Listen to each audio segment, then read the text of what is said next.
ನಮಸ್ಕಾರ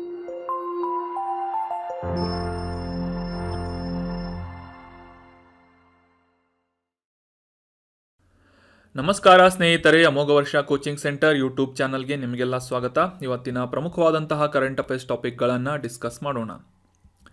ಇವತ್ತಿನ ಡಿಸ್ಕಷನನ್ನು ಪ್ರಾರಂಭ ಮಾಡೋದಕ್ಕಿಂತ ಮುಂಚೆ ಕಳೆದ ಸೆಷನ್ನಲ್ಲಿ ಕೇಳಲಾದಂತಹ ಪ್ರಶ್ನೆಯ ಸರಿಯಾದ ಉತ್ತರವನ್ನು ತಿಳಿದುಕೊಳ್ಳೋಣ.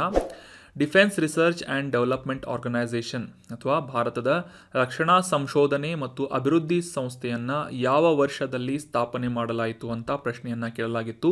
ಸೊ ಆಪ್ಷನ್ಗಳಲ್ಲಿ 1950, 1958, 1972 ಅಥವಾ 1999 ಅಂತ ಆಪ್ಷನ್ಗಳನ್ನು ನೀಡಲಾಗಿತ್ತು. ಸೊ ಸರಿಯಾದ ಉತ್ತರ ಆಪ್ಷನ್ 2, 1958ರಲ್ಲಿ ಭಾರತದ ಈ DRDO ಸಂಸ್ಥೆಯನ್ನು ಅಥವಾ ಡಿಫೆನ್ಸ್ ರಿಸರ್ಚ್ ಆ್ಯಂಡ್ ಡೆವಲಪ್ಮೆಂಟ್ ಆರ್ಗನೈಸೇಷನನ್ನು ಪ್ರಾರಂಭ ಮಾಡಲಾಯಿತು. ಇತ್ತೀಚೆಗೆ ತನ್ನ 65ನೇ ಸಂಸ್ಥಾಪನಾ ದಿನವನ್ನು ಆಚರಿಸಿಕೊಂಡಂತಹ DRDO ನ್ಯೂಸ್ನಲ್ಲಿತ್ತು. ಸೊ ಹೀಗಾಗಿ ಇದಕ್ಕೆ ಸಂಬಂಧಪಟ್ಟ ಪ್ರಶ್ನೆಯನ್ನು ಕೇಳಲಾಗಿತ್ತು. ರಕ್ಷಣಾ ಸಚಿವಾಲಯದ ಅಡಿಯಲ್ಲಿ ಕೆಲಸ ಮಾಡುವಂತಹ ಈ DRDO ಸಂಸ್ಥೆಯ ಮುಖ್ಯ ಕಚೇರಿ ಇರುವುದು ನವದೆಹಲಿಯಲ್ಲಿ. 1958ರಲ್ಲಿ ಸ್ಥಾಪನೆಯಾದಂತಹ ಈ ಡಿಫೆನ್ಸ್ ರಿಸರ್ಚ್ ಆ್ಯಂಡ್ ಡೆವಲಪ್ಮೆಂಟ್ ಆರ್ಗನೈಸೇಷನ್ನ ಪ್ರಸ್ತುತ ಕಾರ್ಯನಿರ್ವಾಹಕ ಅಧ್ಯಕ್ಷರು ಯಾರು ಅಂತಂದರೆ ಡಾಕ್ಟರ್ ಸಮೀರ್ ವಿ ಕಾಮತ್. ನೆನ್ಪಿಟ್ಕೊಳ್ಳಿ, ಡಾಕ್ಟರ್ ಸಮೀರ್ ವಿ ಕಾಮತ್ ಇವರು ಪ್ರಸ್ತುತವಾಗಿ ಈ ಡಿಫೆನ್ಸ್ ರಿಸರ್ಚ್ ಆ್ಯಂಡ್ ಡೆವಲಪ್ಮೆಂಟ್ ಆರ್ಗನೈಸೇಷನ್ನ ಕಾರ್ಯನಿರ್ವಾಹಕ ಅಧ್ಯಕ್ಷರಾಗಿದ್ದಾರೆ. ಸೊ ಆನ್ಸರ್ ಮಾಡಿದಂತಹ ಎಲ್ಲ ಸ್ಟೂಡೆಂಟ್ಸ್ಗಳಿಗೆ ಕಂಗ್ರ್ಯಾಚುಲೇಷನ್ಸ್. ಇದೇ ರೀತಿ ಡಿಸ್ಕಷನ್ನಲ್ಲಿ ಭಾಗವಹಿಸ್ತಾ ಇರಿ, ನಿಮ್ಮ ಆನ್ಸರ್ಗಳನ್ನು ಕಮೆಂಟ್ ಬಾಕ್ಸ್ನಲ್ಲಿ ಕಮೆಂಟ್ ಮಾಡ್ತಾ ಇರಿ ಅಂತ ಹೇಳ್ತಾ ಇವತ್ತಿನ ಪ್ರಶ್ನೆಯನ್ನು ನೋಡೋಣ.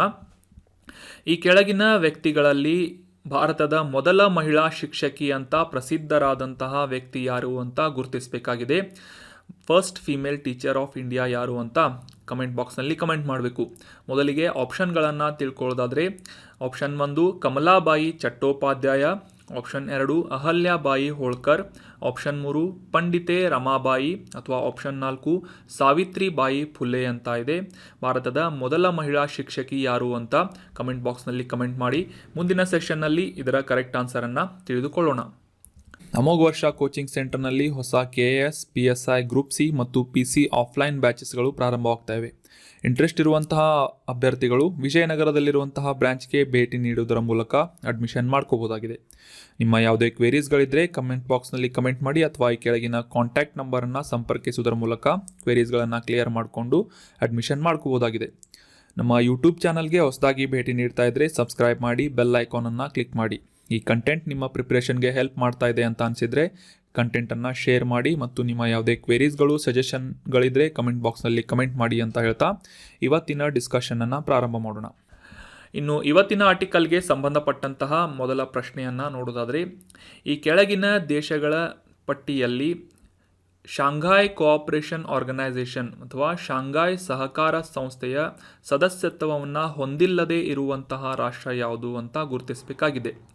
ಯಾವ ರಾಷ್ಟ್ರ ಸದಸ್ಯ ರಾಷ್ಟ್ರವಾಗಿಲ್ಲ ಶಾಂಘಾಯ್ ಕೋಆಪರೇಷನ್ ಆರ್ಗನೈಸೇಷನ್ ಸಂಸ್ಥೆಯ ಅಂತ ಗುರುತಿಸಬೇಕಾಗಿದ್ದು option 1 Russia, option 2 Iran, option 3 Bharat ಅಥವಾ ಆಪ್ಷನ್ 4 ಉಜ್ಬೇಕಿಸ್ತಾನ್ ಅಂತ ಇದೆ.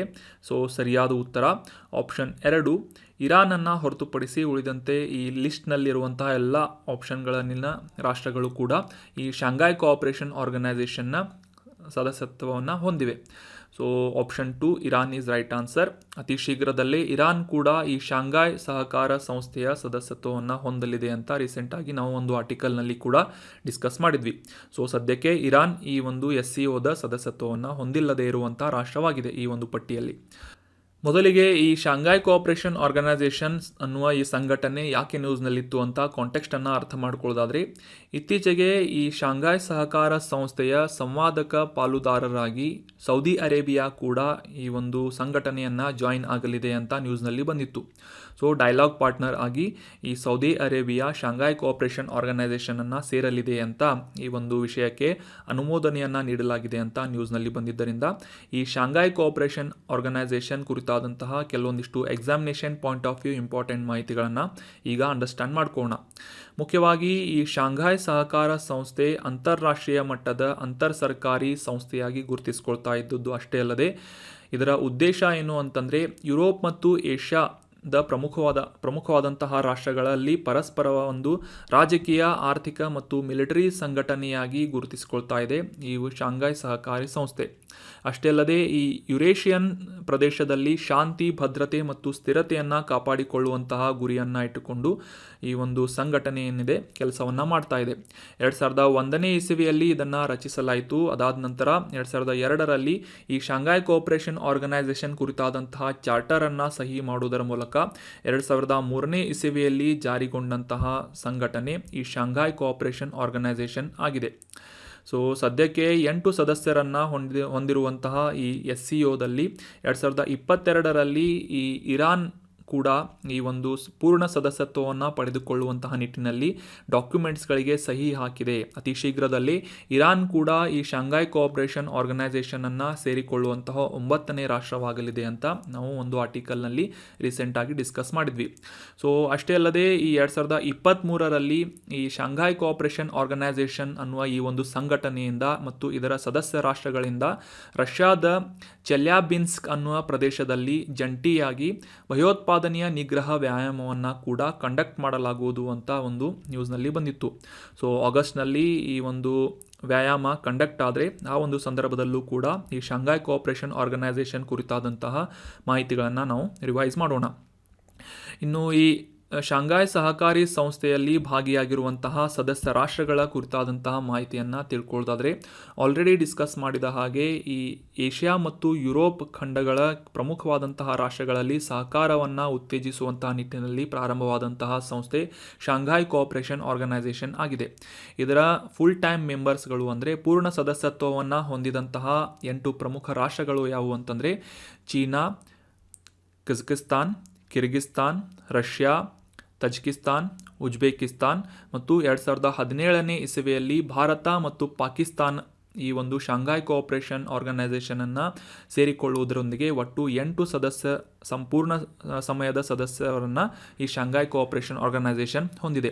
ಅಷ್ಟೇ ಅಲ್ಲದೆ ಈ ಅಬ್ಸರ್ವರ್ ಸ್ಟೇಟಸ್ನಲ್ಲಿರುವಂತಹ ಕೆಲವೊಂದಿಷ್ಟು ಪ್ರಮುಖ ರಾಷ್ಟ್ರಗಳು ಅಂತಂದರೆ ಅಫ್ಘಾನಿಸ್ತಾನ್, ಬೆಲಾರಸ್, ಇರಾನ್ ಮತ್ತು ಮೊಂಗೋಲೈ.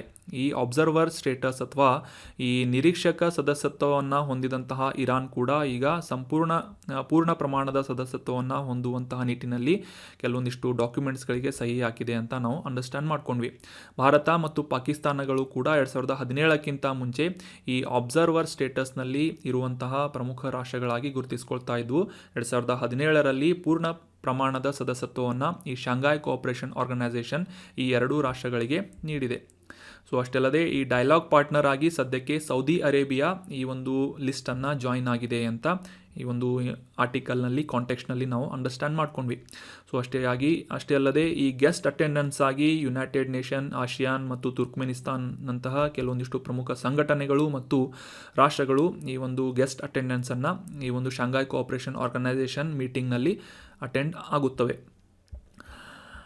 ಸೊ ನೆನ್ಪಿಟ್ಕೊಳ್ಳಿ, examination point of view important ಇದು. ಶಾಂಘೈ ಕೋಆಪರೇಷನ್ ಆರ್ಗನೈಸೇಷನ್ನಲ್ಲಿ ಪೂರ್ಣ ಪ್ರಮಾಣದ ಸದಸ್ಯತ್ವ ಹೊಂದಿದಂತಹ ರಾಷ್ಟ್ರಗಳು 8 ರಾಷ್ಟ್ರಗಳು. ಅದರಲ್ಲಿ ಭಾರತ ಮತ್ತು ಪಾಕಿಸ್ತಾನ್ 2017ರಲ್ಲಿ ಪೂರ್ಣ ಪ್ರಮಾಣದ ಸದಸ್ಯತ್ವವನ್ನು ಹೊಂದಿದವು. ಇನ್ನು ಮುಂದಿನ ಆರ್ಟಿಕಲ್ಗೆ ಸಂಬಂಧಪಟ್ಟಂತಹ ಪ್ರಶ್ನೆ, ಸದ್ಯಕ್ಕೆ ಈ ಭಾರತೀಯ GI ಟ್ಯಾಗನ್ನು ಅಥವಾ ಜಾಗ್ರಫಿಕಲ್ ಇಂಡಿಕೇಶನ್ ಟ್ಯಾಗನ್ನು ಹೊಂದಿರುವಂತಹ ಈ ಕಾಂಗ್ರಾ ಚಹಾ ಈ ಕೆಳಗಿನ ಯಾವ ರಾಜ್ಯಕ್ಕೆ ಸಂಬಂಧಪಟ್ಟಿದೆ ಅಂತ ಪ್ರಶ್ನೆ ಇದೆ.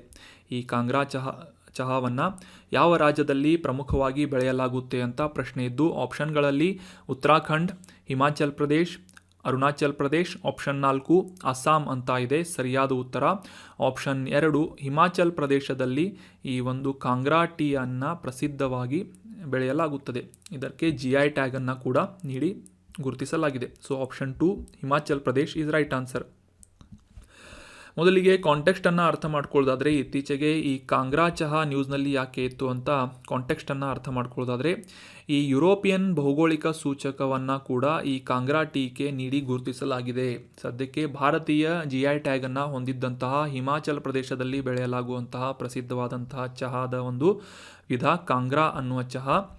ಸೊ ಇದಕ್ಕೆ ಯುರೋಪಿಯನ್ ಭೌಗೋಳಿಕ ಸೂಚಕದ ಒಂದು ಟ್ಯಾಗನ್ನು ಕೂಡ ನೀಡಲಾಗಿದೆ ಅಂತ ನ್ಯೂಸ್ನಲ್ಲಿ ಬಂದಿತ್ತು. ಸೊ ಹೀಗಾಗಿ ಈ ಕಾಂಗ್ರಾ ಚಹಾದ ಕುರಿತಾದಂತಹ ಪ್ರಮುಖ ಮಾಹಿತಿಗಳನ್ನು ಮತ್ತು ಇದರ ವಿಶೇಷತೆಗಳ ಕೆಲವೊಂದಿಷ್ಟು ಮಾಹಿತಿಗಳನ್ನು exam point of view important ಮಾಹಿತಿಗಳನ್ನು ತಿಳಿದುಕೊಳ್ಳೋಣ. ಮುಖ್ಯವಾಗಿ ಈ ಎಕ್ಸಾಮ್ಗಳಲ್ಲಿ ಕೇಳಬಹುದು, ಕಾಂಗ್ರಾ ಚಹಾ ಯಾವ ಒಂದು ರಾಜ್ಯದಲ್ಲಿ ಪ್ರಸಿದ್ಧವಾಗಿ ಉತ್ಪಾದನೆ ಮಾಡಲಾಗುತ್ತದೆ ಅಂತಂದರೆ ಹಿಮಾಚಲ್ ಪ್ರದೇಶದಲ್ಲಿ ಉತ್ಪಾದಿಸುವಂತಹ ಪ್ರಮುಖವಾದಂತಹ ಒಂದು ವಿಧದ ಚಹಾ ಈ ಕಾಂಗ್ರಾ ಅನ್ನುವ ಚಹಾ ಆಗಿದೆ. ಸೊ ಇದು ಈ ಕಾಂಗ್ರಾ ಚಹಾ ಯಾಕೆ ಇಷ್ಟು ಹೆಸರುವಾಸಿಯಾಗಿದೆ ಅಂತಂದರೆ ಇದರ ವಿಶಿಷ್ಟವಾದಂತಹ ಸುವಾಸನೆ, ಪರಿಮಳ ಮತ್ತು ಬಣ್ಣಕ್ಕೆ ಈ ಕಾಂಗ್ರಾ ಚಹಾ ಮತ್ತು ಉತ್ತಮ ಗುಣಮಟ್ಟದ ಚಹಾ ಆಗಿ ಭಾರತದಲ್ಲಿ ಗುರುತಿಸಿಕೊಳ್ಳುವುದಷ್ಟೇ ಅಲ್ಲದೆ ಇದಕ್ಕೆ GI ಟ್ಯಾಗನ್ನು ಕೂಡ ನೀಡಲಾಗಿದೆ. ಮುಖ್ಯವಾಗಿ ಹಿಮಾಚಲ್ ಪ್ರದೇಶದ ಕಾಂಗ್ರಾ ಕಣಿವೆಯಲ್ಲಿ ಬೆಳೆಸಲಾಗುವಂತಹ ಕ್ಯಾಮಿಲಿಯಾ ಸಿನೆನ್ಸಿಸ್ ಅನ್ನುವ ಜಾತಿಯ ಎಲೆಗಳಿಂದ, ಮೊಗ್ಗುಗಳಿಂದ ಮತ್ತು ಕಾಂಡಗಳಿಂದ ಈ ಕಾಂಗ್ರಾ ಚಹಾವನ್ನು ಉತ್ಪಾದನೆ ಮಾಡಲಾಗ್ತಾ ಇದ್ದು, ಈ ಕಾಂಗ್ರಾ ಕಣಿವೆಯಲ್ಲಿ ಬೆಳೆಯುವಂತಹ ಈ ಕಾಂಗ್ರಾ ಚಹಾದಲ್ಲಿ ಕಪ್ಪು ಚಹಾ ಮತ್ತು ಗ್ರೀನ್ ಟೀ ಅಂತ ನಾವೇನು ಕರಿತೇವೆ, ಹಸಿರು ಚಹಾ, ಈ ಎರಡೂ ಬಗೆಯ ಚಹಾಗಳನ್ನು ಕೂಡ ಆ ಒಂದು ಬೆಳೆಗಳನ್ನು ಬೆಳೆಯಲಾಗುತ್ತದೆ. 2005ರಲ್ಲಿ ಇದರ ವಿಶಿಷ್ಟವಾದಂತಹ ಒಂದು ಪ್ರಾಪರ್ಟೀಸ್ಗಳನ್ನು ಅಥವಾ ಗುಣಮಟ್ಟವನ್ನು ಗುರುತಿಸಿ ಭಾರತದಲ್ಲಿ 2005ರಲ್ಲಿ ಭೌಗೋಳಿಕ ಸೂಚಕದ ಒಂದು ಗುರುತನ್ನು ಕೂಡ ಈ ಕಾಂಗ್ರಾ ಚಹಾಕ್ಕೆ ನೀಡಲಾಯಿತು. ಹಿಮಾಚಲ್ ಪ್ರದೇಶದಲ್ಲಿ ಪ್ರಮುಖವಾಗಿ ಬೆಳೆಯುವಂತಹ ಈ ಒಂದು ಚಹಾದ ವಿಧ ಕಾಂಗ್ರಾ ಚಹಾ ಅಂತ ಗುರುತಿಸಿಕೊಳ್ತಾ ಇದೆ. ಸೊ ಇದಕ್ಕೆ ರೀಸೆಂಟಾಗಿ ಯುರೋಪಿಯನ್ ಭೌಗೋಳಿಕ ಸೂಚಕದ GI ಟ್ಯಾಗನ್ನು ಕೂಡ ನೀಡಿ ಗುರುತಿಸಲಾಗಿದೆ. So that was about detailed information of Kangra tea. ಇನ್ನು ಮುಂದಿನ ಆರ್ಟಿಕಲ್ಗೆ ಸಂಬಂಧಪಟ್ಟಂತಹ ಪ್ರಶ್ನೆ, ಈ ಕೆಳಗಿನ ಯಾವ ಸರೋವರದಲ್ಲಿ ವಾರ್ಷಿಕವಾಗಿ ಆಯೋಜನೆ ಮಾಡುವಂತಹ ನೆಹರು ಟ್ರೋಫಿ ಬೋಟ್ ರೇಸನ್ನು ಆಯೋಜನೆ ಮಾಡಲಾಗುತ್ತೆ ಅಂತ ಪ್ರಶ್ನೆ ಇದೆ. ಆಪ್ಷನ್ಗಳಲ್ಲಿ ವೆಂಬನಾಡ್ ಸರೋವರ, ಆಪ್ಷನ್ 2 ಚಿಲ್ಕಾ ಸರೋವರ, ಆಪ್ಷನ್ 3 ಕೊಲ್ಲೇರು ಸರೋವರ, ಆಪ್ಷನ್ 4 ದಾಲ್ ಸರೋವರ ಅಂತ ಇದೆ. ಸೊ ಸರಿಯಾದ ಉತ್ತರ ಆಪ್ಷನ್ 1 ಕೇರಳದಲ್ಲಿರುವಂತಹ ವೆಂಬನಾಡ್ ಸರೋವರದಲ್ಲಿ ಈ ಪ್ರಸಿದ್ಧವಾದಂತಹ ದೋಣಿಯ ರೇಸ್ ಅಥವಾ ನೆಹರು ಟ್ರೋಫಿ ಬೋಟ್ ರೇಸನ್ನು ಕಂಡಕ್ಟ್ ಮಾಡಲಾಗುತ್ತೆ ವಾರ್ಷಿಕವಾಗಿ. ಸೊ ವೆಂಬನಾಡ್ ಸರೋವರ ಈಸ್ ರೈಟ್ ಆನ್ಸರ್. ಮೊದಲಿಗೆ ಈ ವೆಂಬನಾಡ್ ಸರೋವರ ಕಾಂಟೆಕ್ಸ್ಟ್ನಲ್ಲಿ ಯಾಕೆ ಬಂದಿತ್ತು ಅಂತ, ಅಂದರೆ ನ್ಯೂಸ್ನಲ್ಲಿ ಯಾಕೆ ಇತ್ತು ಅಂತ ತಿಳ್ಕೊಳ್ಳೋದಾದರೆ, ಇತ್ತೀಚೆಗೆ ಈ ವೆಂಬನಾಡ್ ಸರೋವರವನ್ನು ಸ್ವಚ್ಛಗೊಳಿಸುವುದು ಮತ್ತು ಸಂರಕ್ಷಿಸುವಂತಹ ನಿಟ್ಟಿನಲ್ಲಿ ಈ ನ್ಯಾಷನಲ್ ಗ್ರೀನ್ ಟ್ರಿಬ್ಯುನಲ್ನಿಂದ ಒಂದು ಆದೇಶವನ್ನು ಹೊರಡಿಸಲಾಗಿತ್ತು. ಈ ವೆಂಬನಾಡ್ ಸರೋವರ ಅಷ್ಟೇ ಅಲ್ಲದೆ ಈ ಅಷ್ಟಮುಡಿ ಅನ್ನುವ ಕೆರೆಯನ್ನು ಕೂಡ ಸ್ವಚ್ಛಗೊಳಿಸುವಂತಹ ಮತ್ತು ಸಂರಕ್ಷಿಸುವಂತಹ ಜವಾಬ್ದಾರಿಯನ್ನು ಒಂದು ಈ ಕೇರಳ ಸರ್ಕಾರಕ್ಕೆ ನೀಡಲಾಗಿತ್ತು ಮತ್ತು ಈ ರೀತಿಯಲ್ಲಿ ಆದೇಶವನ್ನು ಕೂಡ NGTಯಿಂದ ಅಂದರೆ ರಾಷ್ಟ್ರೀಯ ಹಸಿರು ನ್ಯಾಯಮಂಡಳಿಯಿಂದ ನೀಡಲಾಗಿತ್ತು. ಸೊ ಹೀಗಾಗಿ ಆ ಒಂದು ಸಂರಕ್ಷಣೆಯ ಕೆಲಸವನ್ನು ಕಂಪ್ಲೀಟ್ ಮಾಡದೆ ವಿಫಲವಾಗಿರುವಂತಹ ಕೇರಳ ಸರ್ಕಾರಕ್ಕೆ ನ್ಯಾಷನಲ್ ಗ್ರೀನ್ ಟ್ರಿಬ್ಯುನಲ್ನಿಂದ 10 ಕೋಟಿ ರೂಪಾಯಿಗಳ ದಂಡವನ್ನು ವಿಧಿಸಲಾಗಿದೆ ಅಂತ ನ್ಯೂಸ್ನಲ್ಲಿ ಬಂದಿತ್ತು. ಸೊ ಹೀಗಾಗಿ ಈ ವೆಂಬನಾಡ್ ಸರೋವರದ ವಿಶೇಷತೆಗಳನ್ನು ಮತ್ತು ಇದರ ಲೊಕೇಶನ್ಗಳನ್ನು ಎಕ್ಸಾಕ್ಟಾಗಿ ಕೆಲವೊಂದಿಷ್ಟು ಪ್ರಮುಖ ಮಾಹಿತಿಗಳನ್ನು ತಿಳಿದುಕೊಳ್ಳೋಣ. ಕೇರಳದಲ್ಲಿರುವಂತಹ ಅತಿ ದೊಡ್ಡ ಸರೋವರಗಳು ಮತ್ತು ಭಾರತದಲ್ಲಿರುವಂತಹ ಅತಿ ಉದ್ದದ ಸರೋವರವಾಗಿ ಈ ವೆಂಬನಾಡ್ ಸರೋವರ ಗುರುತಿಸಿಕೊಳ್ತಾ ಇದೆ. ಮುಖ್ಯವಾಗಿ ಈ ಮಿನಿಚೆಲ್, ಅಚ್ಚಂಕೋವಿಲ್, ಪಂಪಾ ಮತ್ತು ಮಣಿಮಾಲಾ ಅನ್ನುವ 4 ಪ್ರಮುಖ ಕೇರಳದ ನದಿಗಳ ಮೂಲದಿಂದ ನೀರನ್ನು ಪಡೆಯುವಂತಹ ಸರೋವರ ಈ ವೆಂಬನಾಡ್ ಸರೋವರ ಆಗಿ ಗುರುತಿಸಿಕೊಳ್ಳುತ್ತದೆ. ಅಷ್ಟೇ ಅಲ್ಲದೆ ಈ ಅರಬ್ಬಿ ಸಮುದ್ರದಿಂದ ಸ್ವಲ್ಪ ಪ್ರಮಾಣದ ಒಂದು ತಡೆಗೋಡೆಯಾಗಿ ಈ ಲ್ಯಾಂಡ್ ಬಾಡಿಯಿಂದ ಬೇರ್ಪಟ್ಟಿರುವಂತಹ ಈ ವೆಂಬನಾಡ್ ಸರೋವರ ಈ ಪ್ರಮುಖವಾಗಿ ಈ ಕೇರಳದ ಜನಪ್ರಿಯ ಹಿನ್ನೀರಿನ ಪ್ರದೇಶವಾಗಿ ಗುರುತಿಸಿಕೊಳ್ತಾ ಇದೆ. ಇಲ್ಲಿ ಪ್ರಮುಖವಾದಂತಹ ನೆಹರು ಟ್ರೋಫಿ ಬೋಟ್ ರೇಸ್ ವಾರ್ಷಿಕವಾಗಿ ಆಯೋಜನೆ ಮಾಡಲಾಗುವಂತಹ ವಲ್ಲಂಕಾಳಿ ಅಂತ ಕೇರಳದಲ್ಲಿ ಕರೆಸಿಕೊಳ್ಳುವಂತಹ ನೆಹರು ಟ್ರೋಫಿ ಬೋಟ್ ರೇಸನ್ನು ಕೂಡ ಈ ವೆಂಬನಾಡ್ ಅನ್ನುವ ಸರೋವರದಲ್ಲಿ ಪ್ರತಿ ವರ್ಷ ಆಗಸ್ಟ್ನಲ್ಲಿ ಆಯೋಜನೆ ಮಾಡಲಾಗುತ್ತೆ. ಇದು ಹಾವಿನ ದೋಣಿ ರೇಸ್ ಅಂತ ಕೂಡ ಇದನ್ನು ನಾವು ಕನ್ನಡದಲ್ಲಿ ಅರ್ಥ ಮಾಡ್ಕೋಬೋದಾಗಿದೆ. ಸೊ ಈ ಒಂದು ಇಮೇಜ್ನಲ್ಲಿ ಕೂಡ ನೋಡ್ಬೋದು ನೀವು. ಈ ಚಿತ್ರದಲ್ಲಿ ತೋರಿಸಲಾದಂತಹ ಈ ರೀತಿಯಾಗಿ ನಿರ್ಮಾಣ ಮಾಡಲಾದಂತಹ ಬೋಟ್ಗಳಿಂದ ಈ ಒಂದು ರೇಸನ್ನು ಕಂಡಕ್ಟ್ ಮಾಡಲಾಗುತ್ತೆ ಪ್ರತಿ ವರ್ಷ. ನೆನ್ಪಿಟ್ಕೊಳ್ಳಿ, ವೆಂಬನಾಡ್ ಸರೋವರದಲ್ಲಿ ಈ ಪ್ರಸಿದ್ಧವಾದಂತಹ ವಲ್ಲಂಕಾಳಿ ಅಥವಾ ನೆಹರು ಟ್ರೋಫಿ ಬೋಟ್ ರೇಸನ್ನು ಕಂಡಕ್ಟ್ ಮಾಡಲಾಗುತ್ತೆ. ಇನ್ನು ಈ ವೆಂಬನಾಡ್ ಸರೋವರ ಪ್ರಮುಖವಾದಂತಹ ಜೌಗು ಪ್ರದೇಶವಾಗಿದ್ದು 2002ರಲ್ಲಿ ರಾಮ್ಸಾರ್ ಕನ್ವೆನ್ಷನ್ ಅಥವಾ ರಾಮ್ಸಾರ್ ತಾಣಗಳ ಪಟ್ಟಿಯಲ್ಲಿ ಈ ಜೌಗು ಪ್ರದೇಶಗಳನ್ನು ಸಂರಕ್ಷಣೆ ಮಾಡುವಂತಹ ನಿಟ್ಟಿನಲ್ಲಿ ಈ ರಾಮ್ಸಾರ್ ಕನ್ವೆನ್ಷನ್ನ ಅಡಿಯಲ್ಲಿ ಆರ್ದ್ರ ಭೂಮಿಯಾಗಿ ಈ ಒಂದು ಪಟ್ಟಿಯಲ್ಲಿ ವೆಂಬನಾಡ್ ಸರೋವರ ಕೂಡ ಗುರುತಿಸಿಕೊಳ್ಳುತ್ತದೆ. ಅಷ್ಟೇ ಅಲ್ಲದೆ ಈ ಕುಮಾರ್ಕೋಮ್ ಅನ್ನುವ ಒಂದು ಪಕ್ಷಿಧಾಮ ಕೂಡ ಈ ಸರೋವರದ ಪೂರ್ವ ಕರಾವಳಿಯಲ್ಲಿರುವುದನ್ನು ನಾವು ಕಾಣಬಹುದಾಗಿದೆ. ಈ ಒಂದು ಇಮೇಜ್ನಲ್ಲಿ ಕೂಡ ನೋಡ್ಬೋದು ಎಕ್ಸಾಕ್ಟಾಗಿ ಯಾವ ರೀತಿಯಾಗಿ ದೇಶದಲ್ಲಿ ಅತಿ ಉದ್ದದ ಒಂದು ಸರೋವರವಾಗಿ ಈ ವೆಂಬನಾಡ್ ಸರೋವರ ಗುರುತಿಸಿಕೊಳ್ಳುತ್ತದೆ ಮತ್ತು ಯಾವ ರೀತಿಯಾಗಿ ಈ ಅರಬ್ಬಿ ಸಮುದ್ರದಿಂದ ಹಿನ್ನೀರಿನ ಈ ಒಂದು ಸರೋವರ ಏನಿದೆ ಈ ಲ್ಯಾಂಡ್ ಬಾಡಿಯಿಂದ ಬೇರ್ಪಟ್ಟಿದೆ ಅಂತ ಈ ಒಂದು ಇಮೇಜ್ನಲ್ಲಿ ಕ್ಲಿಯರ್ ಆಗಿ ಅಂಡರ್ಸ್ಟ್ಯಾಂಡ್ ಮಾಡ್ಕೋಬೋದು. ನೆನ್ಪಿಟ್ಕೊಳ್ಳಿ, ವೆಂಬನಾಡ್ ಸರೋವರ ಈಸ್ ಲೊಕೇಟೆಡ್ ಇನ್ ಕೇರಳ. ಇನ್ನು ಮುಂದಿನ ಆರ್ಟಿಕಲ್ಗೆ ಸಂಬಂಧಪಟ್ಟಂತಹ ಪ್ರಶ್ನೆ, ರಾಷ್ಟ್ರೀಯ ಕಂಪನಿ ಕಾನೂನು ಮೇಲ್ಮನವಿ ನ್ಯಾಯಮಂಡಳಿ ಅಥವಾ national company law appellate tribunal ಅನ್ನು ಯಾವ ವರ್ಷ ಅಥವಾ ಯಾವ ಇಸವಿಯಲ್ಲಿ ಸ್ಥಾಪನೆ ಮಾಡಲಾಯಿತು ಅಂತ ಪ್ರಶ್ನೆ ಇದ್ದು, ಆಪ್ಷನ್ಗಳಲ್ಲಿ 2006, ಆಪ್ಷನ್ 2 2009, ಆಪ್ಷನ್ 3 2016 ಅಥವಾ ಆಪ್ಷನ್ 4 2020 ಅಂತ ಇದೆ. ಸೊ ಸರಿಯಾದ ಉತ್ತರ ಆಪ್ಷನ್ 3 2016ನೇ ಇಸವಿಯಲ್ಲಿ national company law appellate tribunal ಈ ಒಂದು ಸಂಸ್ಥೆಯನ್ನು, ನ್ಯಾಯಮಂಡಳಿಯನ್ನು ಜಾರಿಗೊಳಿಸಲಾಯಿತು ಅಥವಾ ಸ್ಥಾಪನೆ ಮಾಡಲಾಯಿತು. ಮೊದಲಿಗೆ ಈ national company law appellate tribunal ಯಾಕೆ ನ್ಯೂಸ್ನಲ್ಲಿತ್ತು ಅಂತ ಕಾಂಟೆಕ್ಸ್ಟನ್ನು ಅರ್ಥ ಮಾಡ್ಕೊಳ್ಳೋದಾದರೆ, ಇತ್ತೀಚೆಗೆ ಭಾರತೀಯ ಸ್ಪರ್ಧಾತ್ಮಕ ಆಯೋಗ ಅಥವಾ ಕಾಂಪಿಟಿಷನ್ ಕಮಿಷನ್ ಆಫ್ ಇಂಡಿಯಾದಿಂದ ಗೂಗಲ್ ಕಂಪನಿಗೆ ಸುಮಾರು 1337 ಕೋಟಿ ರೂಪಾಯಿಗಳ ದಂಡವನ್ನು ವಿಧಿಸಲಾಗಿತ್ತು. ಮುಖ್ಯವಾಗಿ ಈ ಗೂಗಲ್ ಕಂಪನಿಯಿಂದ ನಡೆಸಲಾಗ್ತಾ ಇರುವಂತಹ ಕೆಲವೊಂದಿಷ್ಟು ಅನ್ಫೇರ್ ಬಿಸ್ನೆಸ್ ಪ್ರಾಕ್ಟೀಸ್ಗಳಿಂದಾಗಿ. ಫಾರ್ ಎಕ್ಸಾಂಪಲ್ ಅರ್ಥ ಮಾಡ್ಕೊಳ್ಳೋದಾದರೆ, ಈಗ ಆ್ಯಂಡ್ರಾಯ್ಡ್ ಮೊಬೈಲ್ಗಳಲ್ಲಿ ಅಥವಾ ಆ್ಯಂಡ್ರಾಯ್ಡ್ ಗ್ಯಾಜೆಟ್ಗಳಲ್ಲಿ ಆಲ್ರೆಡಿ ಪ್ರೀ ಇನ್ಸ್ಟಾಲ್ಡ್ ಗೂಗಲ್ ಅಪ್ಲಿಕೇಶನ್ಗಳಿರ್ತವೆ. ಸೊ ಇದರಿಂದ ಗ್ರಾಹಕರಿಗೆ ಈ ಗೂಗಲನ್ನು ಹೊರತುಪಡಿಸಿ ಉಳಿದಂತಹ ಕೆಲವೊಂದಿಷ್ಟು ಆಪ್ಷನ್ಗಳನ್ನು ಅಥವಾ ಅಪ್ಲಿಕೇಶನ್ಗಳನ್ನು ಬಳಸುವಂತಹ ಒಂದು ಅವಕಾಶದಿಂದ ಈ ಗೂಗಲ್ ಗ್ರಾಹಕರಿಗೆ ವಂಚನೆಯನ್ನು ಮಾಡ್ತಾ ಇದೆ ಅನ್ನುವ ಒಂದು ಕೇಸ್ನ ಮೇಲೆ ಈ ಭಾರತೀಯ ಸ್ಪರ್ಧಾತ್ಮಕ ಆಯೋಗದಿಂದ ಸುಮಾರು ಈ 1300 ಕೋಟಿ ರೂಪಾಯಿಗಳ ದಂಡವನ್ನು ಗೂಗಲ್ ಕಂಪನಿಗೆ ವಿಧಿಸಲಾಗಿತ್ತು. ಸೊ ಇದರಿಂದ ಅತೃಪ್ತಿಯನ್ನು ಹೊಂದಿದಂತಹ ಗೂಗಲ್ ಕಂಪನಿ ಏನು ಮಾಡ್ತು ಅಂತಂದರೆ, ಈ ಮೇಲ್ಮನವಿಯನ್ನು ಸಲ್ಲಿಸುವಂತಹ ನಿಟ್ಟಿನಲ್ಲಿ ರಾಷ್ಟ್ರೀಯ ಕಂಪನಿ ಕಾನೂನು ಮೇಲ್ಮನವಿ ನ್ಯಾಯಮಂಡಳಿ ಅಥವಾ ನ್ಯಾಷನಲ್ ಕಂಪನಿ ಲಾ ಅಪಿಲೇಟ್ ಟ್ರಿಬ್ಯುನಲ್ಗೆ ಹೆಚ್ಚಿನ ಒಂದು ಮೇಲ್ಮನವಿಯನ್ನು ಸಲ್ಲಿಸಿತ್ತು. ಆದರೂ ಕೂಡ ಈ ಒಂದು ಕೇಸ್ನಲ್ಲಿ ಸೋತಂತಹ ಗೂಗಲ್ ಈ NCLAT ಈ ಒಂದು ಸಂಸ್ಥೆಯಿಂದ ಅಥವಾ ನ್ಯಾಯಮಂಡಳಿಯಿಂದ ಈ ಒಂದು ದಂಡವನ್ನು ವಿಧಿಸಲೇಬೇಕಾದಂತಹ ಒಂದು ಆದೇಶವನ್ನು ಗೂಗಲ್ಗೆ ನೀಡಲಾಗಿದೆ. ಸೊ ಹೀಗಾಗಿ ಗೂಗಲ್ ಸಂಸ್ಥೆಯಿಂದ ಸುಮಾರು 1300 ಕೋಟಿ ರೂಪಾಯಿಗಳ ದಂಡವನ್ನು ಕಲೆಕ್ಟ್ ಮಾಡುವಂತಹ ಸಂದರ್ಭ ಏರ್ಪಾಡಾಗಿದೆ ಅಂತ ನ್ಯೂಸ್ನಲ್ಲಿ ಬಂದಿತ್ತು. ಸೊ ಹೀಗಾಗಿ ಈ national company law appellate tribunal ನ್ಯೂಸ್ನಲ್ಲಿರೋದ್ರಿಂದ ಇದಕ್ಕೆ ಸಂಬಂಧಪಟ್ಟಂತಹ ಕೆಲವೊಂದಿಷ್ಟು ಪ್ರಮುಖ ಮಾಹಿತಿಗಳನ್ನು ಈ ಒಂದು ಆರ್ಟಿಕಲ್ನಲ್ಲಿ ಡಿಸ್ಕಸ್ ಮಾಡೋಣ. ಮುಖ್ಯವಾಗಿ ಈ 2013ರ ಕಂಪನಿ ಆ್ಯಕ್ಟ್ನ ಅಡಿಯಲ್ಲಿ ಈ ನ್ಯಾಷನಲ್ ಕಂಪನಿ ಲಾ ಟ್ರಿಬ್ಯುನಲ್ನಿಂದ ನೀಡಲಾದಂತಹ ಆದೇಶಗಳನ್ನು ಅಥವಾ ಜಜ್ಮೆಂಟ್ಗಳನ್ನು ಹೆಚ್ಚಿನ ಮೇಲ್ಮನವಿಯನ್ನು ಮಾಡುವಂತಹ ಒಂದು ಅವಕಾಶವನ್ನು ನೀಡುವ ಉದ್ದೇಶದಿಂದ ಈ 2016 ಜೂನ್ 1ನೇ ತಾರೀಕಿನಿಂದ ನ್ಯಾಷನಲ್ ಕಂಪನಿ ಲಾ ಅಪಿಲೇಟ್ ಟ್ರಿಬ್ಯುನಲನ್ನು ಜಾರಿಗೊಳಿಸಲಾಗಿತ್ತು. ಸೊ ಅಂದರೆ ಸಿಂಪಲ್ ಆಗಿ ಅಂಡರ್ಸ್ಟ್ಯಾಂಡ್ ಮಾಡ್ಕೊಳ್ಳೋದಾದರೆ, ಕಾನೂನು ನ್ಯಾಯಮಂಡಳಿ ರಾಷ್ಟ್ರೀಯ ಕಂಪನಿ ಕಾನೂನು ನ್ಯಾಯಮಂಡಳಿ ಅಂದರೆ ನ್ಯಾಷನಲ್ ಕಂಪನಿ ಲಾ ಟ್ರಿಬ್ಯುನಲ್ NCLTಗಿಂತ ನೀಡಲಾದಂತಹ ಒಂದು ಆದೇಶಗಳನ್ನು ಮೇಲ್ಮನವಿ ಸಲ್ಲಿಸುವಂತಹ ಒಂದು ಅವಕಾಶವನ್ನು ಕಂಪನಿಗಳಿಗೆ ನೀಡುವಂತಹ ಒಂದು ಉದ್ದೇಶದಿಂದ ನ್ಯಾಷನಲ್ ಕಂಪನಿ ಲಾ ಅಪಿಲೇಟ್ ಟ್ರಿಬ್ಯುನಲನ್ನು ಜಾರಿಗೊಳಿಸಲಾಗಿತ್ತು.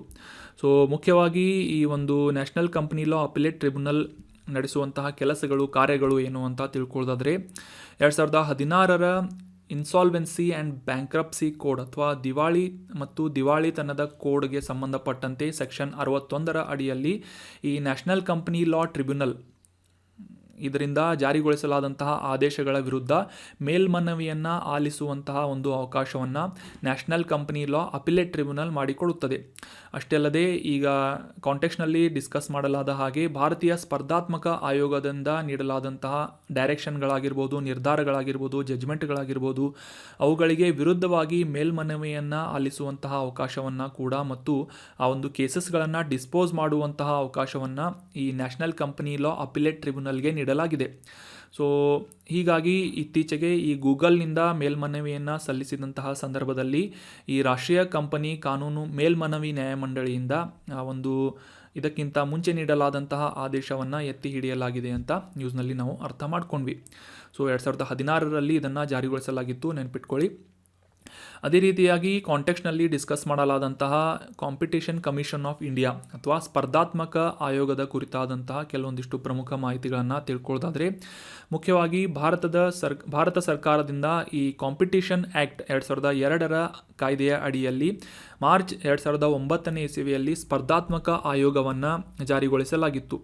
ಮುಖ್ಯವಾಗಿ ಭಾರತದಲ್ಲಿ ಈ ಒಂದು ಹೆಲ್ದಿ ಕಾಂಪಿಟೇಷನನ್ನು ಅಥವಾ ಈ ವ್ಯಾಪಾರದ ಒಂದು ಫೀಲ್ಡ್ಗೆ ಸಂಬಂಧಪಟ್ಟಂತೆ, ಕ್ಷೇತ್ರಕ್ಕೆ ಸಂಬಂಧಪಟ್ಟಂತೆ ಆರೋಗ್ಯಕರವಾದಂತಹ ಕಾಂಪಿಟೇಷನ್ ಅಥವಾ ಸ್ಪರ್ಧಾತ್ಮಕ ಒಂದು ಮನೋಭಾವವನ್ನು ತಳೆಯುವಂತೆ ಕಂಪನಿಗಳನ್ನು ಮೇಂಟೈನ್ ಮಾಡುವಂತಹ ಉದ್ದೇಶದಿಂದ ಈ ಕ್ವಾಸಿ ಜುಡಿಷಿಯಲ್ ಸಂಸ್ಥೆಯಾದಂತಹ ಅಥವಾ ಅರೆ ನ್ಯಾಯಾಂಗ ಸಂಸ್ಥೆಯಾದಂತಹ ಈ ಒಂದು ಸ್ಪರ್ಧಾತ್ಮಕ ಆಯೋಗವನ್ನು ಭಾರತದಲ್ಲಿ ಜಾರಿಗೊಳಿಸಲಾಗಿತ್ತು. ಮುಖ್ಯವಾಗಿ ಈ ಶಾಸನಬದ್ಧ ಅಧಿಕಾರಿಗಳಿಗೆ ತನ್ನ ಒಪಿನಿಯನ್ಗಳನ್ನು, ಸಜೆಷನ್ಗಳನ್ನು ನೀಡುವಂತಹ ಉದ್ದೇಶ ಮತ್ತು ಈ ಪ್ರಕರಣಗಳನ್ನು ಇತ್ಯರ್ಥಗೊಳಿಸುವಂತಹ ಉದ್ದೇಶದಿಂದ ಈ ಸ್ಪರ್ಧಾತ್ಮಕ ಆಯೋಗವನ್ನು ಜಾರಿಗೊಳಿಸಲಾಗಿತ್ತು. ಇನ್ನು ಇದನ್ನು ಸ್ಥಾಪನೆ ಮಾಡುವಂತಹ ಮುಖ್ಯ ಉದ್ದೇಶವನ್ನು ತಿಳ್ಕೊಳ್ಳೋದಾದರೆ, ಈ ಸ್ಪರ್ಧೆಯ ಮೇಲೆ ಯಾವುದೇ ರೀತಿಯಾದಂತಹ ವ್ಯತಿರಿಕ್ತ ಪರಿಣಾಮವನ್ನು ಬೀರುವಂತಹ ಅಭ್ಯಾಸಗಳನ್ನು ನಿವಾರಿಸುವಂತಹ ನಿಟ್ಟಿನಲ್ಲಿ, ಅಂದರೆ ಈ ಭಾರತದಲ್ಲಿರುವಂತಹ ದೇಶೀಯ ಅಥವಾ ವಿದೇಶಿಯ ಕಂಪನಿಗಳು ಯಾವುದೇ ರೀತಿಯಾಗಿ ಒಂದು ಮಾರುಕಟ್ಟೆಯಲ್ಲಿ ಆರೋಗ್ಯಕರವಾದಂತಹ ಒಂದು ಕಾಂಪಿಟೇಷನನ್ನು ಏರ್ಪಡಿಸುವ ಒಂದು ಉದ್ದೇಶದಿಂದ ಮತ್ತು ಯಾವುದೇ ರೀತಿಯಾಗಿ ಯಾವುದೇ ಒಂದು ದೊಡ್ಡ ಕಂಪನಿ ಆಗಿರ್ಬೋದು ಅಥವಾ ಒಂದು ಸ್ಪೆಷಲ್ ಕಂಪನಿ ಆಗಿರ್ಬೋದು ಮೊನೋಪಾಲಿಯನ್ನು ಅಥವಾ ಏಕಸ್ವಾಮ್ಯವನ್ನು ಸ್ಥಾಪಿಸುವಂತಹ ಒಂದು ನಿಟ್ಟಿನಲ್ಲಿ ಯಾವುದೇ ರೀತಿಯಾದಂತಹ ಮಾಲ್ ಪ್ರಾಕ್ಟೀಸಸ್ಗಳನ್ನು ಅಥವಾ ಈ ವಂಚನೆಯ ಕೆಲವೊಂದಿಷ್ಟು ಪ್ರಾಕ್ಟೀಸ್ಗಳನ್ನು, ಅಭ್ಯಾಸಗಳನ್ನು ನಿವಾರಣೆ ಮಾಡುವಂತಹ ನಿಟ್ಟಿನಲ್ಲಿ ಒಂದು ಕೆಲಸ ಮಾಡುವಂತಹ, ಅಬ್ಸರ್ವ್ ಮಾಡುವಂತಹ ಸಂಸ್ಥೆ ಈ ಸ್ಪರ್ಧಾತ್ಮಕ ಆಯೋಗ ಆಗಿದೆ. ಅಷ್ಟೇ ಅಲ್ಲದೆ ಈ ಸ್ಪರ್ಧೆಯನ್ನು ಉತ್ತೇಜಿಸುವುದು, ಉಳಿಸಿಕೊಳ್ಳುವುದು ಮತ್ತು ಗ್ರಾಹಕರ ಹಿತಾಸಕ್ತಿಗಳನ್ನು ರಕ್ಷಿಸುವಂತಹ ನಿಟ್ಟಿನಲ್ಲಿ ಮತ್ತು ಭಾರತದ ಮಾರುಕಟ್ಟೆಯಲ್ಲಿ ವ್ಯಾಪಾರದ ಸ್ವಾತಂತ್ರ್ಯವನ್ನು ಕಂಪನಿಗಳಿಗೆ ಖಾತ್ರಿಪಡಿಸುವಂತಹ ಒಂದು ಉದ್ದೇಶದಿಂದ ಈ ಕಾಂಪಿಟೇಷನ್ ಕಮಿಷನ್ ಆಫ್ ಇಂಡಿಯಾವನ್ನು ಸ್ಥಾಪನೆ ಮಾಡಲಾಗಿತ್ತು. ಸೊ ಈ ಕಾನ್ಸೆಪ್ಟ್ ಕ್ಲಿಯರ್ ಆಯಿತು ಅಂತ ಅನ್ಕೋತೀನಿ. ಇವು ಪ್ರಮುಖವಾದಂತಹ ಸಂಸ್ಥೆಗಳು, 3 ಪ್ರಮುಖವಾದಂತಹ ಸಂಸ್ಥೆಗಳನ್ನು ಈ ಒಂದು ಆರ್ಟಿಕಲ್ನಲ್ಲಿ ನಾವು ಡಿಸ್ಕಸ್ ಮಾಡಿದ್ವಿ. ಮೊದಲನೇದಾಗಿ ನ್ಯಾಷನಲ್ ಕಂಪನಿ ಲಾ ಟ್ರಿಬ್ಯುನಲ್, ಎರಡನೇದು national company law appellate tribunal ಅಂದರೆ ಮೇಲ್ಮನವಿ ನ್ಯಾಯಮಂಡಳಿ, ಮೂರನೇದಾಗಿ ಕಾಂಪಿಟೇಷನ್ ಕಮಿಷನ್ ಆಫ್ ಇಂಡಿಯಾ. ಈ 3 ಸಂಸ್ಥೆಗಳ ಡೀಟೇಲ್ ಇನ್ಫಾರ್ಮೇಷನನ್ನು ನಾವು ಅಂಡರ್ಸ್ಟ್ಯಾಂಡ್ ಮಾಡ್ಕೊಂಡ್ವಿ. ಇನ್ನು ಮುಂದಿನ ಆರ್ಟಿಕಲ್ಗೆ ಸಂಬಂಧಪಟ್ಟಂತಹ ಪ್ರಶ್ನೆಯನ್ನು ನೋಡೋದಾದರೆ, ಈ ಕೆಳಗಿನ ಯಾವ ಸಹಾಯವಾಣಿ ಸಂಖ್ಯೆ ಸೈಬರ್ ಕ್ರೈಮ್ಗೆ ಸಂಬಂಧಪಟ್ಟಿದೆ ಅಂತ ಪ್ರಶ್ನೆ ಇದೆ. ಆಪ್ಷನ್ 1 1001, ಆಪ್ಷನ್ 2 198, ಆಪ್ಷನ್ 3 1930 ಅಥವಾ ಆಪ್ಷನ್ 4 1925 ಅಂತ ಇದೆ. ಸರಿಯಾದ ಉತ್ತರ ಆಪ್ಷನ್ 3 1930 ಅನ್ನುವ ಈ ಒಂದು ನಂಬರ್ ಏನಿದೆ, ಸಂಖ್ಯೆ ಏನಿದೆ, ಸೈಬರ್ ಕ್ರೈಮ್ಗೆ ಕುರಿತಾದಂತಹ ಸಹಾಯವಾಣಿಯಾಗಿ ಭಾರತದಲ್ಲಿ ಗುರುತಿಸಿಕೊಳ್ಳುತ್ತದೆ. ನೆನ್ಪಿಟ್ಕೊಳ್ಳಿ, 1930. Option 3 is right answer.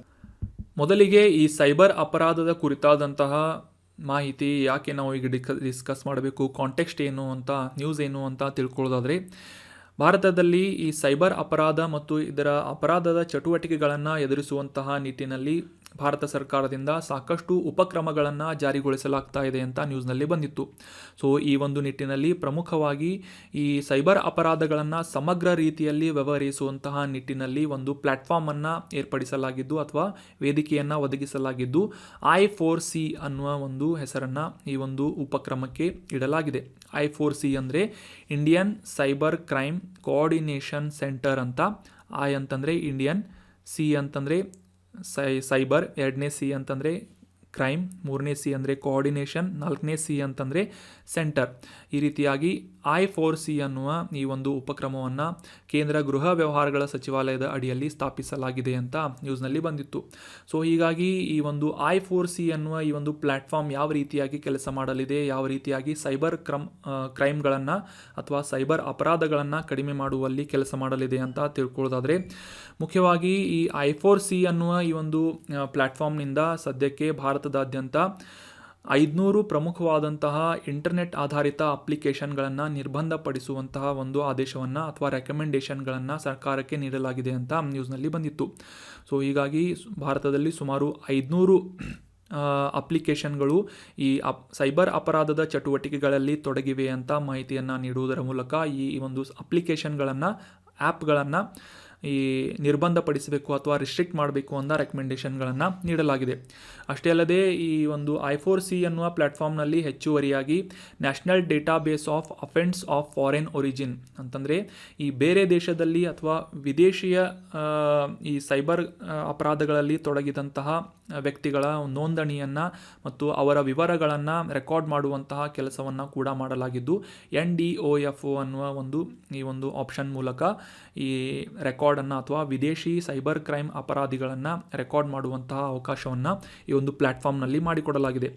ಅಷ್ಟಲ್ಲದೆ ಎರಡನೆಯದಾಗಿ ಈ ಒಂದು I4C ಮೂಲಕ NDSO ಅಥವಾ ಲೈಂಗಿಕ ಅಪರಾಧಗಳ ರಾಷ್ಟ್ರೀಯ ಡೇಟಾಬೇಸ್ ಅಥವಾ national database on sexual offence ಅನ್ನುವ ಈ ಒಂದು ಪ್ಲ್ಯಾಟ್ಫಾರ್ಮನ್ನು ಕೂಡ ಈ I4C ಎನ್ನುವ ವೇದಿಕೆ ಕೊಡ್ತಾ ಇದೆ. ಮುಖ್ಯವಾಗಿ ಈ ಆನ್ಲೈನ್ನಲ್ಲಿ ಅಥವಾ ಸೈಬರ್ ಮೂಲಕ ಅತ್ಯಾಚಾರ, ಕಿರುಕುಳ, ಸ್ಟಾಕಿಂಗ್ ಆಗಿರ್ಬೋದು ಅಥವಾ ಹಿಂಬಾಲಿಸುವುದಾಗಿರ್ಬೋದು, ಮಕ್ಕಳ ನಿಂದನೆಗಳು ಮತ್ತು ಮಕ್ಕಳ ಲೈಂಗಿಕ ಅಪರಾಧಗಳಿಗೆ ಸಂಬಂಧಪಟ್ಟಂತೆ ಆ ಒಂದು ಅಪರಾಧಗಳಲ್ಲಿ ಭಾಗಿಯಾಗಿರುವಂತಹ ಅಪರಾಧಿಗಳನ್ನು ಹುಡುಕಾಟ ಮಾಡಿ ಅವರ ನಂಬರ್ಗಳನ್ನು ಮತ್ತು ವಿವರಗಳನ್ನು ನೋಂದಣಿಪಡಿಸುವಂತಹ ಒಂದು ಡೇಟಾಬೇಸ್ ಈ NDSO ಆಗಿದೆ. ಈ ರೀತಿಯಾದಂಥ ಉಪಕ್ರಮಗಳನ್ನು ಭಾರತದ ಸೈಬರ್ ಕ್ರೈಮ್ಗಳನ್ನು ತಡೆಯುವಂತಹ ನಿಟ್ಟಿನಲ್ಲಿ ಸರ್ಕಾರದಿಂದ ಜಾರಿಗೊಳಿಸಲಾಗ್ತದೆ. I4C ಅಂತ ನೆನ್ಪಿಟ್ಕೊಳ್ಳಿ, ವೆರಿ ಇಂಪಾರ್ಟೆಂಟ್. ಅಷ್ಟೇ ಅಲ್ಲದೆ ಸದ್ಯಕ್ಕೆ NDSO ಈ ಒಂದು ಡೇಟಾಬೇಸ್ನಲ್ಲಿ ಸುಮಾರು 13 ಲಕ್ಷ ಸೈಬರ್ ಅಪರಾಧಿಗಳ ದಾಖಲೆಗಳನ್ನು ರೆಕಾರ್ಡ್ ಮಾಡಲಾಗಿದ್ದು, ಈ ಸೈಬರ್ ವಂಚನೆಗಳು ಆದಂತಹ ಸಂದರ್ಭದಲ್ಲಿ ಅವರನ್ನು ಅವರ ರೆಕಾರ್ಡ್ಗಳನ್ನು ಟ್ರ್ಯಾಕ್ ಮಾಡಿಕೊಂಡು ಅವರನ್ನು ಹಿಡಿಯುವುದರಲ್ಲಿ ಸಾಕಷ್ಟು ಅನುಕೂಲವನ್ನು ಈ ಒಂದು ಡೇಟಾಬೇಸ್ ಮಾಡಿಕೊಡಲಿದೆ. ಸೊ ಸದ್ಯಕ್ಕೆ ಈ ಹಣಕಾಸಿನ ವಂಚನೆಗಳು ನೀವೆಲ್ಲ ಕೇಳ್ತಾ ಇರ್ತೀರಿ, ಈ ಆನ್ಲೈನ್ ಮೂಲಕ ಆಗಿರ್ಬೋದು ಅಥವಾ ಈ ಟೆಲಿಫೋನ್ಗಳ ಮೂಲಕ ಹಣಕಾಸಿನ ವಂಚನೆಗಳನ್ನು ಮಾಡಿದಂತಹ ಸಂದರ್ಭದಲ್ಲಿ ಈ ಸೈಬರ್ ವಂಚನೆಯಲ್ಲಿ ವಿಕ್ಟಿಮ್ ಆದಂತಹ ವ್ಯಕ್ತಿಗಳು ಈ ಸಹಾಯವಾಣಿ ಸಂಖ್ಯೆಯಾದಂತಹ 1930ಗೆ ಸಂಪರ್ಕಿಸುವುದರ ಮೂಲಕ ಆ ಒಂದು ಸೈಬರ್ ವಂಚನೆಯಿಂದ ರಕ್ಷಿಸಿಕೊಳ್ಳುವಂತಹ ಒಂದು ಅವಕಾಶವನ್ನು ಈ ಸರ್ಕಾರದಿಂದ ಮಾಡಿಕೊಡಲಾಗ್ತಾ ಇದೆ. ಸೊ ಯಾವುದೇ ಒಂದು ಹಣಕಾಸಿನ ವಂಚನೆಯಾದಂತಹ ಸಂದರ್ಭದಲ್ಲಿ ಈ ಬಲಿಯಾದಂತಹ ವ್ಯಕ್ತಿಯಿಂದ ತಕ್ಷಣವೇ ಈ ಟೋಲ್ ಫ್ರೀ ನಂಬರ್ ಆದಂತಹ 1930ಗೆ ಕಾಂಟ್ಯಾಕ್ಟ್ ಮಾಡುವುದರ ಮೂಲಕ ಆ ಒಂದು ಹಣವನ್ನು ಟ್ರಾನ್ಸ್ಫರ್ ಮಾಡಿಸಿಕೊಂಡಂತಹ ಸಂಖ್ಯೆ ಆಗಿರ್ಬೋದು ಅಥವಾ ಅವರ ಬ್ಯಾಂಕ್ ಅಕೌಂಟ್ ಆಗಿರ್ಬೋದು, ಸಿಮ್ ಕಾರ್ಡ್ ಆಗಿರ್ಬೋದು, ಆ ಒಂದು ಇನ್ಫಾರ್ಮೇಷನ್ಗಳನ್ನು, ಆ ಅಕೌಂಟ್ಗಳನ್ನು ಫ್ರೀಸ್ ಮಾಡುವಂತಹ ಅವಕಾಶವನ್ನು ಈ ಒಂದು ಸಂದರ್ಭದಲ್ಲಿ ಸರ್ಕಾರ ಹೊಂದಿರುತ್ತೆ ಅಥವಾ ಪೊಲೀಸರು ಹೊಂದಿರ್ತಾರೆ. ಸೊ ಇದರಿಂದ ವಂಚನೆಗೆ ಬಲಿಯಾದಂತಹ ವ್ಯಕ್ತಿಯ ಹಣವನ್ನು ಮರುಪಡೆಯುವಂತಹ ಅವಕಾಶವನ್ನು ಕೂಡ ಈ ಒಂದು ಸಂದರ್ಭದಲ್ಲಿ ಈ ಸಹಾಯವಾಣಿ ಹೆಚ್ಚಿಸಲಿದೆ ಅಂತ ನಿರೀಕ್ಷೆಯನ್ನು ಇಟ್ಟುಕೊಳ್ಳಲಾಗಿದೆ. ಸೊ ನೆನ್ಪಿಟ್ಕೊಳ್ಳಿ, ವೆರಿ ಇಂಪಾರ್ಟೆಂಟ್. ಈ ಒಂದು ಆರ್ಟಿಕಲ್ ನೆನ್ಪಿಟ್ಕೊಳ್ಳಿ, ನೋಟ್ ಮಾಡಿ ಇಟ್ಕೊಳ್ಳಿ. ಸೊ ಇನ್ಫಾರ್ಮೇಷನ್ಗಳನ್ನು ಈ ಸೈಬರ್ ಅಪರಾಧಕ್ಕೆ ಸಂಬಂಧಪಟ್ಟಂತಹ ಯಾವುದೇ ರೀತಿಯಾದಂಥ ಎಸ್ಸೆಗಳೇನಾದರೂ ಬಂದರೆ ಈ ರೀತಿಯಾದಂಥ ಎಲ್ಲ ಇನ್ಫಾರ್ಮೇಷನ್ಗಳನ್ನು ಮೆನ್ಷನ್ ಮಾಡಿ. ಮೊದಲನೇದಾಗಿ NDSO ಅನ್ನುವ ಒಂದು ಡೇಟಾಬೇಸ್ ಆಗಿರ್ಬೋದು ಅಥವಾ ಇದಕ್ಕಿಂತ ಹಿಂದೆ ಡಿಸ್ಕಸ್ ಮಾಡಲಾದಂತಹ national database of offence of foreign origin ಅಂದರೆ ಈ ವಿದೇಶಿಯರ ಒಂದು ವಿದೇಶಿ ಅಪರಾಧಿಗಳು, ಸೈಬರ್ ಅಪರಾಧಿಗಳನ್ನು ರೆಕಾರ್ಡ್ ಮಾಡಿಕೊಳ್ಳುವಂತಹ ಒಂದು ಡೇಟಾಬೇಸ್. ಅದಾದ ನಂತರ ಈ ಟೋಲ್ ಫ್ರೀ ನಂಬರ್, ಈ ಸೈಬರ್ ವಂಚನೆ ಮತ್ತು ಹಣಕಾಸಿನ ವಂಚನೆಗೆ ಈಡಾದಂತಹ ವ್ಯಕ್ತಿ ಟೋಲ್ ಫ್ರೀ ನಂಬರ್ ಆದಂತಹ 1930ಗೆ ಕಾಂಟ್ಯಾಕ್ಟ್ ಮಾಡುವುದರ ಮೂಲಕ ಆ ಬ್ಯಾಂಕ್ ಅಕೌಂಟ್ಗಳನ್ನು ಮತ್ತು ಈ ಅಪರಾಧಿಗಳು ವಂಚಿಸುವ ಸಂದರ್ಭದಲ್ಲಿ ಉಪಯೋಗಿಸುವಂತಹ ಸಿಮ್ ಕಾರ್ಡ್ ಮತ್ತು ಬ್ಯಾಂಕ್ ಅಕೌಂಟ್ಗಳನ್ನು ಫ್ರೀಸ್ ಮಾಡುವುದರ ಮೂಲಕ ಆ ಬಲಿಯಾದಂತಹ ವ್ಯಕ್ತಿ ಅಥವಾ ವಂಚನೆಗೆ ಗುರಿಯಾದಂತಹ ವ್ಯಕ್ತಿ ತನ್ನ ಹಣವನ್ನು ಮರುಪಡೆದುಕೊಳ್ಳುವಂತಹ ಅವಕಾಶವನ್ನು ಹೆಚ್ಚಿಸುತ್ತವೆ ಅಂತ ಈ ಎಲ್ಲ ಇನ್ಫಾರ್ಮೇಷನ್ಗಳನ್ನು ಮೆನ್ಷನ್ ಮಾಡಿ. So that was all about today's articles. ಈಗ ಡಿಸ್ಕಸ್ ಮಾಡಲಾದಂಥ ಎಲ್ಲ ಆರ್ಟಿಕಲ್ಸ್ಗಳನ್ನು ಮತ್ತೊಮ್ಮೆ ರಿವೈಸ್ ಮಾಡಿಬಿಡೋಣ. ಮೊದಲನೇ ಆರ್ಟಿಕಲ್ನಲ್ಲಿ ಶಾಂಘೈ ಕೋಆಪರೇಷನ್ ಆರ್ಗನೈಸೇಷನ್ ಕುರಿತಾದಂತಹ ಸಾಕಷ್ಟು ಇಂಪಾರ್ಟೆಂಟ್ ಮಾಹಿತಿಗಳನ್ನು ತಿಳ್ಕೊಂಡ್ವಿ. ನಂತರದ ಆರ್ಟಿಕಲ್ನಲ್ಲಿ ಹಿಮಾಚಲ್ ಪ್ರದೇಶದಲ್ಲಿ ಪ್ರಸಿದ್ಧವಾದಂತಹ ಕಾಂಗ್ರಾ ಚಹಾ, ಇದಕ್ಕೆ ಯುರೋಪಿಯನ್ ಭೌಗೋಳಿಕ ಸೂಚಕದ ಒಂದು ಗುರುತನ್ನು ನೀಡಲಾಗಿದೆ ಅಂತ ತಿಳ್ಕೊಂಡ್ವಿ. ನಂತರದ ಆರ್ಟಿಕಲ್ನಲ್ಲಿ ಈ ವೆಂಬನಾಡ್ ಸರೋವರ ಕುರಿತಾದಂತಹ ಮಾಹಿತಿ ಮತ್ತು ಇಲ್ಲಿ ಈ ಸರೋವರದ ಲೊಕೇಶನನ್ನು ಡೀಟೇಲ್ ಆಗಿ ಅಂಡರ್ಸ್ಟ್ಯಾಂಡ್ ಮಾಡ್ಕೊಂಡ್ವಿ. ಇಲ್ಲಿ ಪ್ರತಿ ವರ್ಷ ಆಚರಿಸುವಂತಹ ವಲ್ಲಂಕಾಳಿ ಅಥವಾ ನೆಹರು ಟ್ರೋಫಿ ಬೋಟ್ ರೇಸ್ ಕುರಿತಾದಂಥ ಮಾಹಿತಿಯನ್ನು ತಿಳ್ಕೊಂಡ್ವಿ. ನಂತರದ ಆರ್ಟಿಕಲ್ನಲ್ಲಿ ರಾಷ್ಟ್ರೀಯ ಕಂಪನಿ ಕಾನೂನು ಮೇಲ್ಮನವಿ ನ್ಯಾಯಮಂಡಳಿ ಅಥವಾ national company law appellate tribunal ಮತ್ತು ನ್ಯಾಷನಲ್ ಕಂಪನಿ ಲಾ ಟ್ರಿಬ್ಯುನಲ್ ಮತ್ತು ಈ ಸ್ಪರ್ಧಾತ್ಮಕ ಆಯೋಗ ಅಥವಾ ಕಾಂಪಿಟೇಷನ್ ಕಮಿಷನ್ ಆಫ್ ಇಂಡಿಯಾದ ಕುರಿತಾದಂತಹ ಸಂಸ್ಥೆಗಳ ಕುರಿತಾದಂತಹ ಸಾಕಷ್ಟು ಮಾಹಿತಿಗಳನ್ನು ಡಿಸ್ಕಸ್ ಮಾಡಿದ್ವಿ. ನಂತರದ ಆರ್ಟಿಕಲ್ನಲ್ಲಿ ಸೈಬರ್ ಅಪರಾಧದ ಕುರಿತಾದಂತಹ ಭಾರತ ಸರ್ಕಾರದಿಂದ ಜಾರಿಗೊಳಿಸಲಾದಂತಹ ಪ್ರಮುಖ ಉಪಕ್ರಮದ ಕುರಿತಾಗಿ ಡಿಸ್ಕಸ್ ಮಾಡಿದ್ವಿ. I4C ಅನ್ನುವ Indian cyber crime coordination centre ಕುರಿತಾದಂತಹ ಡೀಟೇಲ್ ಮಾಹಿತಿಗಳನ್ನು ಈ ಒಂದು ಆರ್ಟಿಕಲ್ನಲ್ಲಿ ಡಿಸ್ಕಸ್ ಮಾಡಿದ್ವಿ. So that was all about today's articles. Thank you so much for joining the discussion. ಈ ಕಂಟೆಂಟ್ ಇಷ್ಟ ಆದರೆ ನಿಮ್ಮ ಎಲ್ಲ ಫ್ರೆಂಡ್ಸ್ ಮತ್ತು ಆಸ್ಪಿರೆಂಟ್ಸ್ಗಳ ಜೊತೆ ಶೇರ್ ಮಾಡಿ. Have an awesome day.